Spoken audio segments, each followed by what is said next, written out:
Asia के सबसे बड़े गणेश यानी इंदौर के बड़े गणेश का दरबार कहीं ना कहीं अभिभूत करता है हर उस शख्सियत को जो कि भगवान गणेश जी की भक्ति में लीन रहना चाहता है। और आज हम खड़े हैं गणेश उत्सव के पहले दिन, 10 दिवसीय गणेश उत्सव का आगाज़ हो चुका और कल सुबह से ही भगवान गणेश जी के दर्शनों के लिए भक्तों का यूँ कहे कि तांता लगा हुआ है। भगवान का जो आकर्षक श्रृंगार है आप उसे देख सकते हैं, भगवान गणेश जी की आंखें देख सकते हैं, भगवान गणेश जी के कान देख सकते हैं।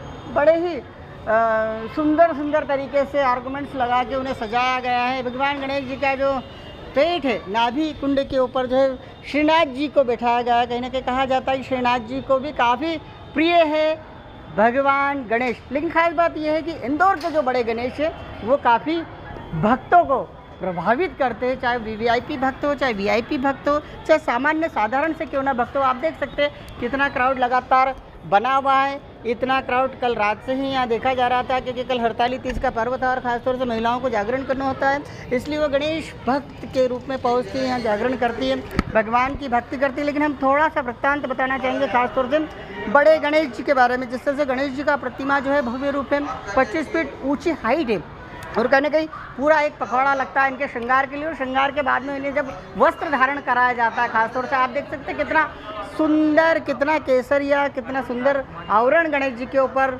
चढ़ा हुआ है।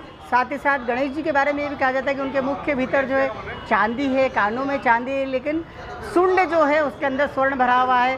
पेट जो है उसके अंदर कहीं ना कहीं रत्न रखे गए जिसमें विभिन्न प्रकार के रत्न कहा जा सकते हैं। लगातार भगवान गणेश जी का इस वृहत स्वरूप को जो भी देखता है वो देखते रह जाता है। हाथों में लोहा है और पैरों में भी लोहा है। कुछ भक्त ऐसे हैं जो गणेश जी के काफ़ी करीब अपने आप को बताते हैं। दीदी, आप काफ़ी करीब भगवान के रहने का भी आपको मौका मिला और शिद्दत से आप भगवान की भक्ति करती हैं। किस तरह के गणेश जी के इस स्वरूप को देख के कितना मन में किस तरह का भाव आता है? मुझे यही भाव आता है कि ये हमारे ग्रैंडफादर हैं। जब हम छोटे थे तब से हमें यही सिखाया गया है। मेरे पिताजी ने यही बताया कि यही आपके दादाजी हैं। तो हमारे मन में यही हर गणेश चतुर्थी पे और हर दिन यही आता है कि यहाँ पे हमारा घर है और ये हमारे ग्रैंडफादर है, हमारे दादाजी हैं। सबसे बड़े दादाजी हम इन्हें ही मानते हैं। इसीलिए जब इनका बर्थडे आता है, जब गणेश चतुर्थी होती है, तो वो सेलिब्रेशन हमारे लिए दिवाली से भी बहुत ज़्यादा बढ़ के होता है। वो जो एक खुशी होती है उसका आप अंदाज़ नहीं लगा सकते हैं कि हमारे लिए कितना इम्पोर्टेंट डे है और कितना खुशी का डे है ये आज हमारे लिए। लेकिन एक स्वरूप की बात की जाए भगवान गणेश जी की, इस तरह का स्वरूप दुनिया भर में कहीं दिखाई नहीं देता है, लेकिन आपके तो बहुत करीब होता है ये स्वरूप भगवान गणेश जी का। कितना अभिभूत करता है खास तौर से। ऐसा लगता है गणेश जी खुद ही बैठे हुए हैं यहाँ पे। जब आप इनके शरण में जाते हैं तो कितनी बार मुझे ऐसा फ़ील हुआ है कि मैं वास्तव में भगवान के ही चरण छू रही हूँ। वो एक वाइब्रेशन फ़ील होती है, वो एक पॉजिटिविटी फ़ील होती है। तो मुझे जब भी मैं यहाँ आती हूँ, मैं हमेशा अपना मत्था यहाँ पे टेकती हूँ, हमेशा हाथ लगाती हूँ, क्योंकि मुझे जो वाइब्रेशन फ़ील होता है ऐसा लगता है कि वो स्वयंभू बैठे हुए हैं यहाँ पर।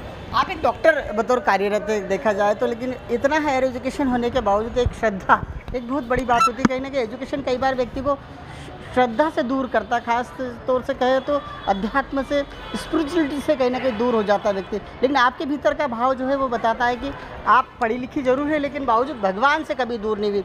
आपको आगे बढ़ाने में, आपको एक प्रतिभावान डॉक्टर बनाने में भगवान गणेश जी की कितनी, बड़े गणेश जी की कितनी भूमिका है? मैं सारा का सारा जो कह सकते हैं कि जो आज मैं हूँ वो इन्हीं के कारण हूँ। इनके चरणों के दर्शन करे बगैर मैं कुछ भी नहीं करती हूँ, दिन अपना प्रारंभ नहीं करती हूँ।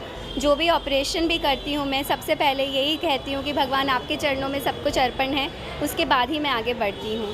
हर चीज़ जो मैं पेशेंट्स देखती हूँ या मैं ऑपरेशन करती हूँ, हर चीज़ भगवान गणपति जी के चरणों में रख के ही करती हूँ। वाह, क्या बात है! वाकई एक सच्ची भक्त इसे ही कहेंगे हम कि लगातार जब भी कोई सेवा का कर्म करते हैं तो भगवान को केंद्र में रख के करते हैं। लेकिन भगवान को साक्षी मान के यदि कोई कर्म किया जाए, मानव यदि कर्म करता है तो उस कर्म में कहीं ना कहीं लगातार सफलता जरूर मिलती है। एक अन्य और भक्त है, सेवक है हमारे साथ।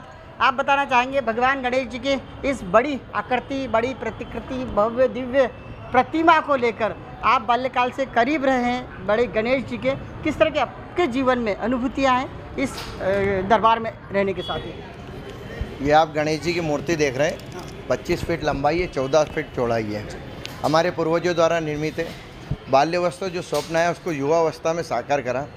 इतनी बड़ी मूर्ति प्रतिमा चिंताहरण गणेश जी बोलते हैं। सभी जो चिंताएं जो व्यक्ति की रहती है अपनी, जो पर्सनल चिंता है वो सब दूर करते हैं। इसी प्रकार से मोटे गणेश जी, मोटी प्रतिमा, वो मोटी जो आपकी जो चिंता है उसको हरण करने के कारण इनको चिंतामण बड़े गणेश जी महाराज बोलते हैं। दर्शन मात्र से मनोकामना पूर्ण होती। जिस प्रकार मेरी बहन ने बताया कि हमारे सब पूर्वजों के ही हैं, तो पूर्वजों के, तो इससे जो दर्शन मात्र से हमें जो पॉजिटिव एनर्जी आती है वो शायद दुनिया में कहीं भी नहीं मिल सकती। क्या क्या बात है, वाकई संवेदनशीलता कूट कूट के भरी हुई। भाई साहब ने जब वो भगवान गणेश जी का वृत्तांत सुना रहे थे, बड़े गणेश जी का, कहीं ना कहीं उनकी आंखें जो है नम सी हो गई थी, भर सी गई थी, और कहीं ना कहीं भगवान गणेश जी की अगाध श्रद्धा में डूबे हुए व्यक्तित्व का ही ये रूप हमें देखने को मिल सकता है।